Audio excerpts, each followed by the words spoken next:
Ok, então eu gostaria primeiro de agradecer a presença de todos vocês aqui, né, nesse segundo semestre de atividades do Laboratório de Pesquisas em Teoria Social, Filosofia e Psicanálise, o LATESFIP, composto por professores, mestrandos, doutorandos e pós-doutorandos do Departamento de Filosofia e do Instituto de Psicologia da USP, né. Aqueles que já nos acompanham desde o início do semestre sabem que nós estamos no interior de um processo de pesquisa sobre, digamos, a economia psíquica do neoliberalismo, né? O neoliberalismo como modelo de gestão do sofrimento psíquico. No semestre passado, nós começamos, então, as nossas atividades abertas através de uma série de apresentações de estudos e mesmo de debates, né? Nós vamos fazer a mesma coisa nesse semestre, né? Nós temos uma divisão em 3 partes, cada uma dessas partes ela cuida, de uma certa forma, de um dos eixos dessa pesquisa. A que vocês vão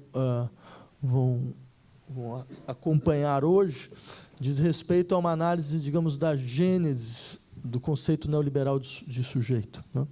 Quer dizer, no semestre passado, nós trabalhamos a partir, principalmente, da matriz liberal e utilitarista, né? Locke, Adam Smith, os utilitaristas ingleses, o que seria um pouco a arqueologia do sujeito neoliberal, certo? A partir das suas relações entre desejo e ação, né?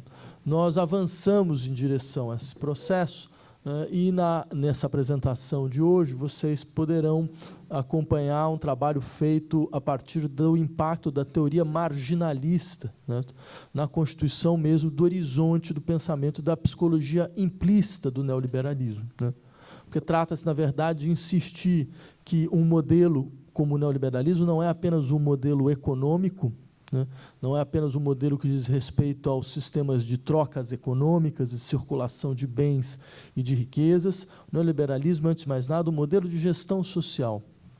Enquanto modelo de gestão social, ele diz respeito não apenas ao estabelecimento normativo de uma psicologia que deve ser integrada e internalizada por todos aqueles que passam por processos de individuação e de socialização, certo? Mas também ele é um modelo de determinação daquilo que nós poderíamos chamar das margens nas quais vão se constituindo e consolidando, ou seja, vão se inscrever no interior da vida social as experiências de sofrimento, as experiências de mal-estar, certo? Quer dizer, é sempre bom lembrar que sofrimento e patologias não são exatamente as mesmas coisas, certo? E se nós quisermos entender como uma sociedade funciona no seu padrão normativo determinante, nós devemos, antes de mais nada, se perguntar como ela transforma sofrimento em patologia, como ela inscreve as experiências de sofrimento em patologias, né? Não há sociedades sem patologias, né?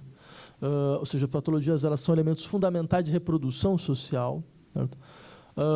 Agora, patologia significa, antes de mais nada, dentro desse contexto, um tipo de sofrimento que é vivenciado pelo laço social como excessivo, né? Ou seja, como objeto necessário de um modelo de intervenção social, que são as intervenções clínicas, né? Então, em que condição o neoliberalismo ele foi um dos elementos importantes, valorativos importantes para as transformações da maneira com que nossa sociedade inscreve sofrimentos em patologias, da maneira com que ela reconfigura, então, a experiência do sofrimento no interior de um quadro determinado de patologias. Se nós admitirmos que as categorias clínicas não são espécies naturais, mas elas são impulsionadas por valores que são exteriores à clínica, né? Sejam eles valores culturais, sejam valores morais, sejam valores estéticos, sejam valores políticos ou valores ligados à racionalidade econômica, então a nossa pergunta ela ganha sentido. Ela ganha sentido no interior de uma perspectiva epistemológica que vai privilegiar aquilo que a gente poderia chamar das relações externalistas, né? Ou seja, as relações nas quais sistemas exteriores de valores impactam o desenvolvimento e a configuração dos modos de intervenção clínica. Essa é uma questão que nos parece absolutamente central, certo? Porque ela diz respeito, entre outras coisas, à necessidade de uma crítica social ser uma crítica dos modos de inscrição de sofrimentos em patologias, ou seja, uma crítica social ela precisa ser, hoje, mais do que nunca, uma crítica da razão psiquiátrica, né? Ou seja, da maneira com que a psiquiatria conseguiu se organizar no seu quadro diretivo geral como o modelo fundamental de indução de modos de inscrição do sofrimento social, dos sofrimentos em patologias, e dentro deste processo, para nós, nos parecia absolutamente central e decisivo entender como a racionalidade econômica era um setor maior, certo, do horizonte valorativo na nossa maneira, então, atual de definir normalidade e patologia. Não no sentido mais trivial do termo, ou seja, a racionalidade econômica interfere com um sistema de interesses no interior do desenvolvimento das pesquisas nos campos do saber psiquiátrico e psicológico, certo? Mas num sentido muito mais estrutural, ou seja, a racionalidade econômica ela traz no seu bojo uma psicologia implícita.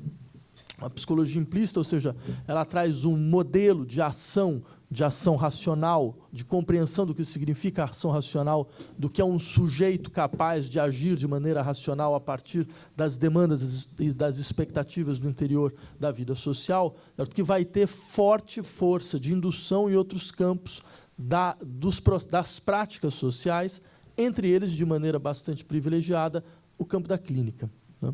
Esse é o nosso problema geral. Agora, o que vocês vão ver é o resultado de um trabalho que, antes de mais nada, é um trabalho basicamente feito pelo nosso grupo, no sentido de que a minha presença foi, na verdade, muito mais a expressão de uma ausência, né? Então, esse foi o trabalho absolutamente... eu fico feliz, porque isso significa que a autonomia é, de fato, um valor preservado na nossa universidade. Então, quer dizer, o resultado ele é um resultado absolutamente consistente. Há mais um responsável por isso. Infelizmente, ele não pode estar aqui por questões de ordem de saúde familiar, que é o Fábio Franco, que é doutorando aqui do nosso departamento. Então, a apresentação vai ser feita pela Yasmin, que é mestranda do nosso departamento, pelo Ronaldo, que é pós-doutorando do nosso departamento, e pelo Júlio, né, também, que já acompanha o LatexFIP já há um grande tempo, né? Então, passo a palavra inicialmente a Yasmin. Bom dia. Eu vou passar a leitura do texto. O título que a gente deu é Gênese da concepção neoliberal do sujeito, a calculabilidade subjetiva da satisfação segundo o marginalismo. Esse texto busca contribuir para a configuração de uma psicologia implícita em operação no neoliberalismo, que constitui o que podemos denominar sujeito neoliberal. Trata-se de um estudo de uma teoria econômica, o marginalismo, que abriu espaço para o pensamento neoliberal, principalmente na sua concepção do sujeito enquanto indivíduo empreendedor. Essa concepção que nos leva a pensar o indivíduo como capital humano, baseado numa moral que eleva o ideal empresarial de si como categoria maior do princípio normativo das relações entre os indivíduos, justifica-se, teoricamente, na concepção utilitarista do cálculo de prazer e na concepção marginalista do cálculo subjetivo de satisfação. Em nosso primeiro estudo, no primeiro semestre, apontamos as matrizes geradoras da psicologia implícita do sujeito neoliberal, concentrando nossas análises sobre o utilitarismo.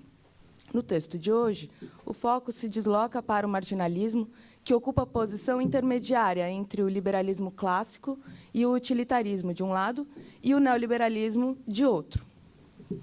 Passar para o primeiro item da nossa apresentação, que é o marginalismo. A gente vai dar um panorama geral sobre essa teoria, para, em seguida, passar para as outras três partes do texto.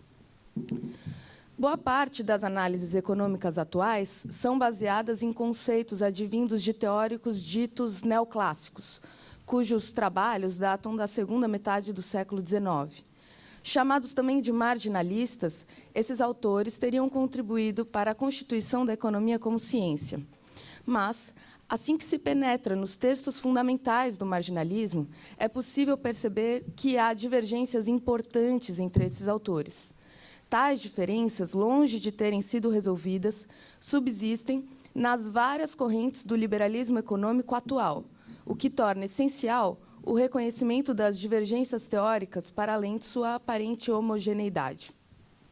Essa clivagem está posta, aliás, logo na gênese do marginalismo. Não há uma escola derivada de um pai fundador. Tradicionalmente, sua origem é vinculada à publicação quase simultânea, no começo da década de 1870, dos trabalhos de Stanley Jevons, Leon Walras e Karl Menger. A partir deles, são desdobradas 3 abordagens distintas, que ficaram conhecidas pelos lugares onde surgiram. São elas: a primeira é a Escola de Lausanne, também chamada de Escola do Equilíbrio Geral ou Escola Walrasiana.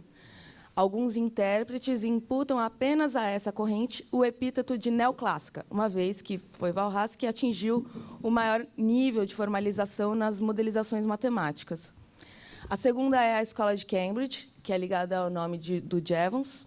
E a terceira, acho que é a mais conhecida, é a Escola Austríaca, em que se encontram os economistas mais francamente favoráveis ao liberalismo econômico a partir de Menger, incluindo figuras fundamentais do neoliberalismo, como Ludwig von Mises e Friedrich von Hayek.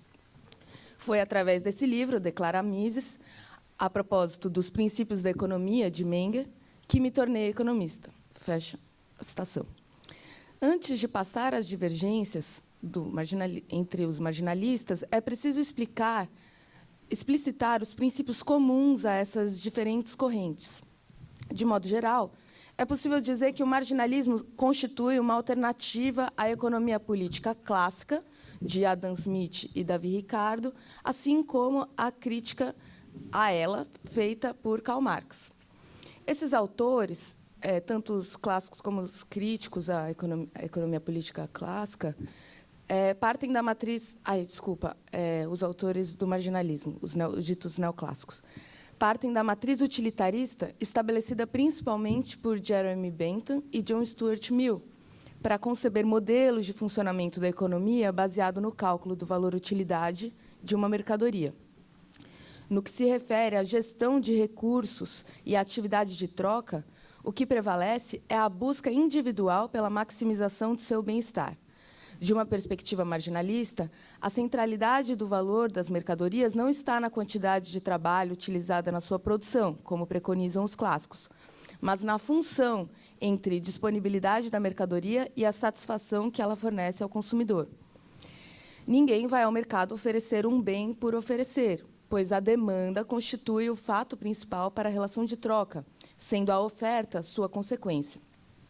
Esse deslocamento da ênfase da oferta para a demanda indica que o consumo ganha maior importância em relação à produção.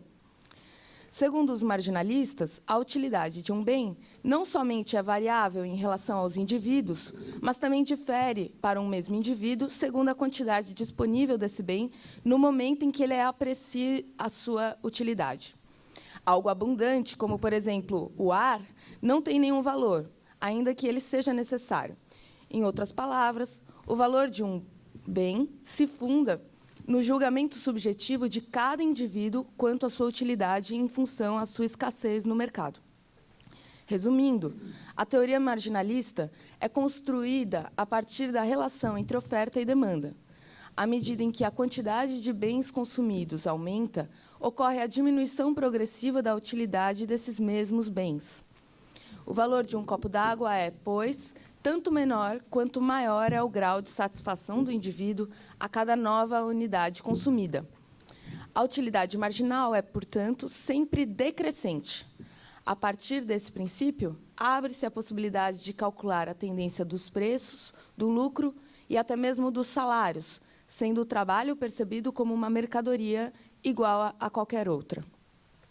Portanto, a relação entre oferta e demanda, vendedor e consumidor, torna-se passível de ser calculada e, no caso de alguns teóricos, como veremos, matematizada, conferindo, dessa maneira, um pretenso estatuto de cientificidade à economia política. Agora, eu vou passar à análise da Escola de Cambridge, especificamente ao texto do Jevons, segundo item da nossa apresentação. Observamos claramente tal projeto de matematização da nova ciência econômica em Jevons, cujo legado para o desenvolvimento de uma certa concepção de subjetividade liberal não pode ser negligenciado. Imerso num ambiente intelectual profundamente influenciado pelo utilitarismo, Jevons concebe em sua teoria da economia política em continuidade com a filosofia moral de Bentham. Uma continuidade, porque Jevons teria seguido os princípios de Bentham e aplicado a eles o único método adequado, a seu ver, para se tratar da economia política, o método matemático. Já na introdução de sua obra principal, Jevons declara, eu cito, é claro que a economia, se for para ser uma ciência, deve ser uma ciência matemática. Fim de citação. Isso porque, eu cito, para mim, parece que nossa ciência deve ser matemática simplesmente porque ela trabalha com quantidades. Fim de citação. A saber, quantidades de prazer e dor. Numa proposta claramente matematizante, Jevons busca quantificar os afetos, realizando uma concepção aritmética do prazer e da dor, para alcançar a verdadeira teoria da utilidade, como diz Sigaud. Porém, a recuperação do princípio utilitarista da maximização do prazer não ocorre sem uma significativa simplificação das teorias de Bentham.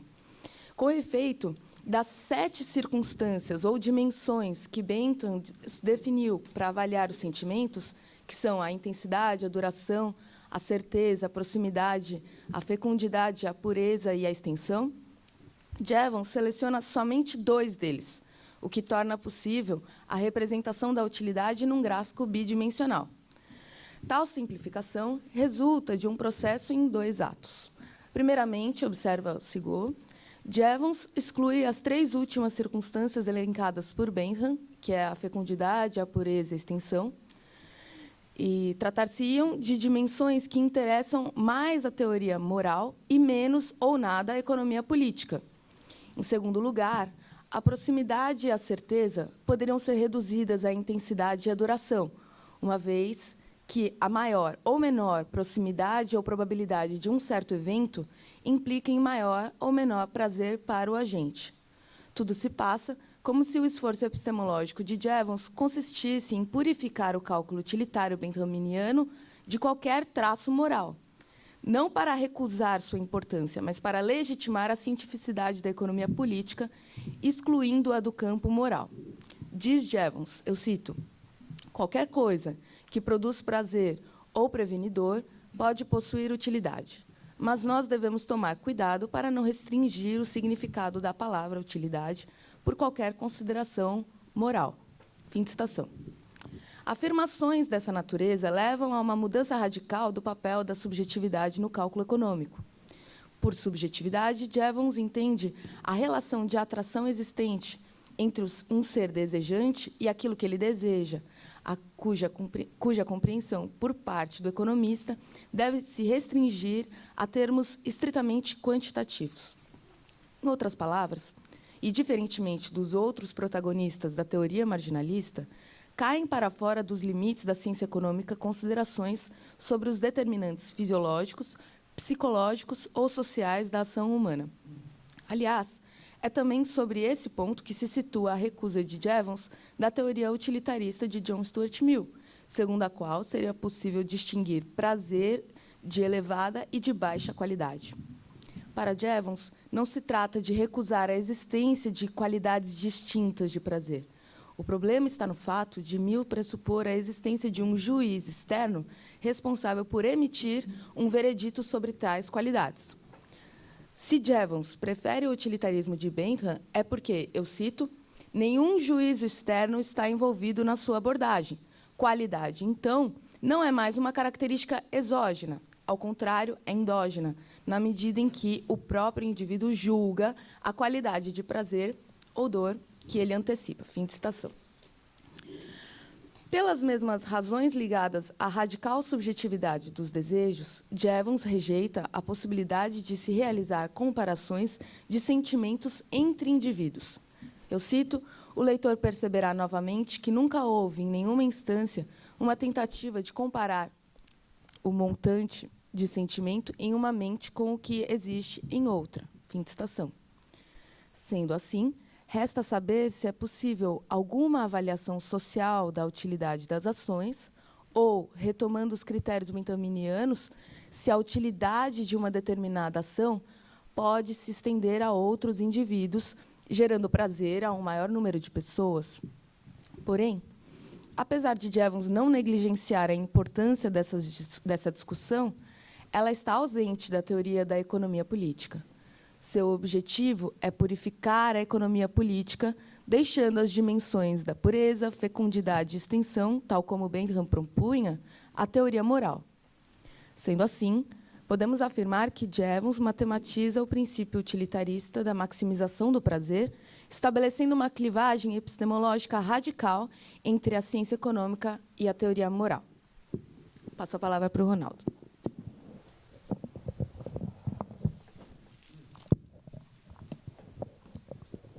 Bem, a gente passa agora para o item, que é aprofundando a cientificidade da economia política. A gente começa com uma citação do Milton Friedman, que é de 1949, que é um neoliberal, que ele comenta a teoria marginalista, e ele diz assim, cito, sem dúvida, a maior parte das teorias econômicas aceitariam essas afirmações gerais dos objetivos da teoria econômica.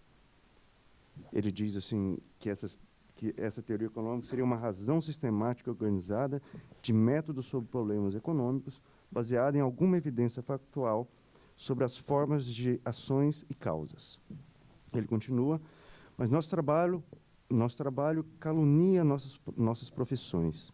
Abstrações, generalidade, elegância matemática têm, em certa medida, tornado fim em si mesmos, critério pelo qual se julga a teoria econômica.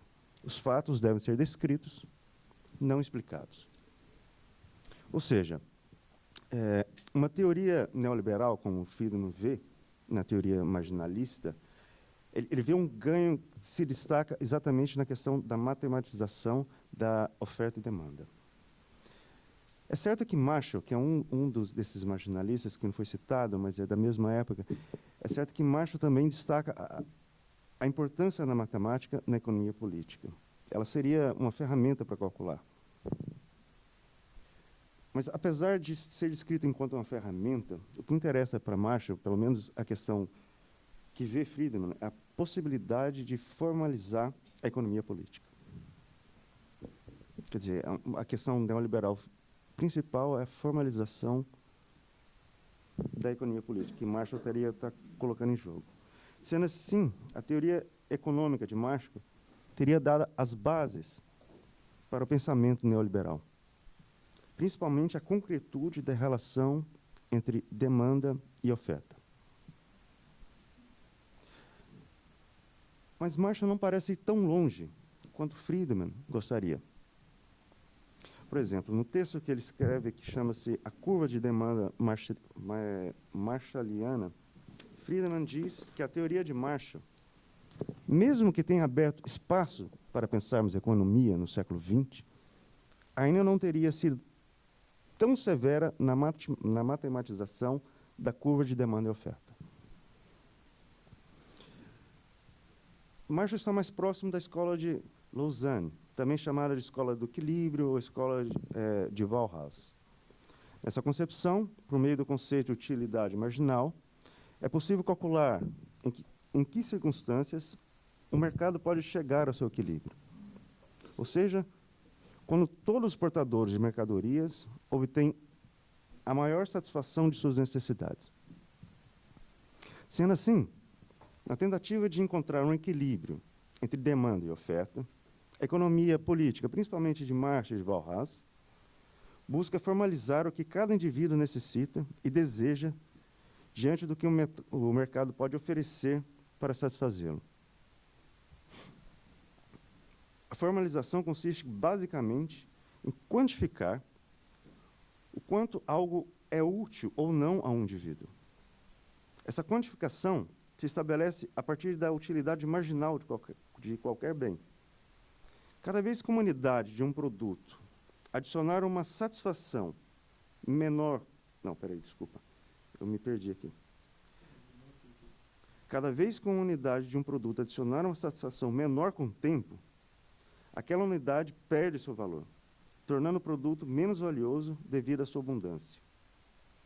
É preciso, assim, pensar na oferta e tentar prever a escolha do consumidor. Basicamente, pensar como é possível que os indivíduos tenham uma satisfação máxima com uma renda constante. Diz Friedman, em relação a essa concepção, eu cito, a moderna economia tipicamente define a curva de demanda, mostrando a relação entre quantidade de mercadoria demandada e seu preço para um dado gosto, renda e preços de outras mercadorias. Essa definição foi também uniformemente aceita como uma interpretação correta da curva da demanda definida e usada por Alfred Marshall em seu princípio de economia. Raramente esse ponto de vista foi expressado que uma definição diferente seria preferível. O problema, diz Friedman, é que se busca entender, compreender um fato. O que deveríamos fazer é calcular. Acho que esse é o ponto-chave, para poder prever o que é um fato, não entender. A crítica de Friedman recai sobre Marshall. Isso que é curioso, porque Marshall, apesar de estar estabelecendo algumas questões que vai levar à matematização, isso não é o ponto central para ele. Então, a própria teoria de Friedman recai sobre Marshall. Apesar de sua inovação de Marshall na relação entre demanda e oferta, e apesar de ter se valido da matemática como instrumento de cálculo do desejo, Marshall a toma somente como uma ajuda, pois o cálculo é algo completamente abstrato e não pode corresponder à realidade. Essa realidade está sujeita ao contingente. E a economia política, por sua vez, é a ciência que espera a conduta normal e esperada dos indivíduos. Marshall reconhece que há leis na economia, mas nenhuma pode ser tão exata quanto as leis físicas. Elas são leis da ordem do provável e meros motivos que levam o indivíduo a comprar e vender algo a partir do preço monetário. Não por acaso a economia política é definida por Marshall como estudo dos negócios ordinários da vida dos indivíduos. Entretanto, para Marshall, não se trata de um estudo imparcial, porque a economia política visa o bem-estar das pessoas e, como tal, também seria um estudo sobre o homem, o modo como eles vivem, se movem, pensam nas ocupações ordinárias da vida, visando o bem-estar que, na sua economia política, se resume principalmente à riqueza dos indivíduos e da coletividade. Percebam que aqui está bem longe da questão neoliberal, né? Pensar o homem, de certa forma, nessa concepção, é pensar no desejo, nas aspirações, nas afecções em geral dos indivíduos, para compreender por que eles são motivados a trabalhar, a se ocuparem ao longo da vida na busca de riqueza. Não que a ciência econômica ignore o que seja o lazer. Longe disso. Ela se ocupa também com as motivações dos indivíduos em suas horas de lazer, principalmente no que eles buscam para se satisfazerem nesses momentos. É como se pudéssemos medir quantitativamente a motivação de um indivíduo, sabendo o que ele consome para se satisfazer ou porque ele retém para si sua riqueza. O problema é estabelecer um método para medir a motivação dos indivíduos. É impossível medi-la diretamente. Por isso a economia visa os efeitos da motivação do indivíduo. Em que e quanto as pessoas gastam sua riqueza, pois, eu cito Marshall, com bastante precaução, o dinheiro nos fornece regularmente uma boa medida da força que move grande parte dos motivos pelos quais as vivências humanas são formadas.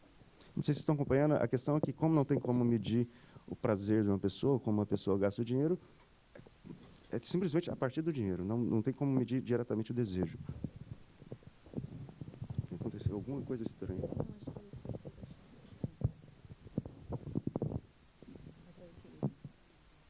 Tá. É preciso, assim, um estudo estatístico o mais próximo possível da situação real que os homens vivem no dia a dia. Por isso a teoria de Marshall se diz uma introdução à economia. Não se trata de uma modéstia. Os problemas econômicos apresentados são tratados de forma estatística, ou seja, numa situação ideal de equilíbrio. Mas, como ele diz, as coisas se complicam quando nos aproximamos das condições reais da vida. Aqui seria necessário pensar uma economia orgânica. Sua teoria é uma introdução necessária para, em suas palavras, um tratamento mais filosófico da sociedade, como organismo seja possível no futuro. Ou seja, toda a questão matemática ela é possível, segundo Marshall, se você pensar uma sociedade estável, e não uma questão da contingência. Se você pensar em qualquer desordem, é impossível você prever. Isso que ele diz. Não é isso que a economia política vai desenvolver futuramente, mas enfim. Mas, diz Marshall, os economistas, como todos os outros estudantes da ciência social, estão concernidos com indivíduos, principalmente como membros do organismo social. Fecho aspas.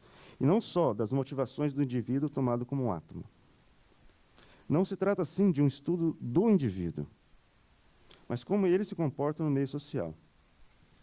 É preciso visar a conduta de um grupo e quais são os seus valores, utilizando-se de estatísticas para se chegar o mais próximo dos dados reais das condutas dos indivíduos. Uma espécie de ciência da observação do homem tal como ele é, para uma possível previsão de suas condutas, assim como o que os indivíduos valoram socialmente. Nesse sentido, a economia política não prega que esse ou aquele tipo de comportamento é bom ou mal, correto ou incorreto. Mas ela reconhece que haja valores bons e ruins. Por exemplo, o egoísmo não é um comportamento que leva à felicidade da coletividade, e por isso é considerado algo reprovável. Entretanto, certamente, uma pessoa pode decidir ser egoísta. Esse é um fato fundamental para Marshall. O que o leva a afirmar que é a deliberação, e não o egoísmo, que é a característica da idade moderna. É interessante que ele está pensando em questões sociais e está colocando que das questões sociais é a deliberação que é a principal questão moral, vamos dizer assim, que é diferente de onde está vendo do Johnson, que a questão moral era completamente excluída da economia política. A competição, a seu ver, é simplesmente uma consequência contingente na vida moderna industrial, segundo Marshall, né? E, para ser sincero, diz Marshall, a competição não é uma boa palavra para caracterizar a vida industrial moderna, porque esse termo carrega qualidades morais. As características da vida moderna são mais ligadas a hábitos de autoconfiança, previsões em escolhas deliberadas e livres, do que propriamente voltadas à competição. Assim, um termo mais adequado na economia política é liberdade econômica. Uma situação baseada na deliberação e liberdade do indivíduo que visa a eficiência no livre comércio, que aumenta a riqueza de uma coletividade. A aposta de Marshall é que a ciência econômica pode ser um instrumento para o benefício da riqueza da coletividade, mas nada impede que algumas pessoas possam usá-la para seu benefício próprio. E a economia passa aqui a ser uma ciência central na modernidade, pois ela nos leva a fazer esse tipo de pergunta, segundo Marshall. A pergunta dele: como devemos agir para acrescentar o bem e diminuir as más influências na liberdade econômica, nos resultados últimos e no curso de seu progresso? Sendo assim, a economia política não é necessariamente neutra. Ela indica o que seria melhor para a humanidade, para o aumento da riqueza da coletividade, o que equivale a dizer na soma da felicidade para o maior número de pessoas. E aqui lembrando o utilitarismo, né? Era uma forma de matematização para levar a sério o que o utilitarismo estava propondo, sem perder as premissas do utilitarismo. Leon Walras, alguns anos antes de Marshall, havia levado a fundo o princípio que guiava a doutrina de Marshall. Tratava-se literalmente de uma teoria do equilíbrio geral, em que, numa livre concorrência, o mercado iria chegar, num dado momento, à harmonia. É como se a liberdade entre demanda e oferta fosse uma premissa para uma suposta justiça social. Assim, a economia política teria um fim: a satisfação dos indivíduos. Um fim, aliás, calculável. Daí porque Friedman dizer que devemos reverência a Marshall, mas devemos caminhar mais com Walras. Passo para o Júlio, ele vai continuar.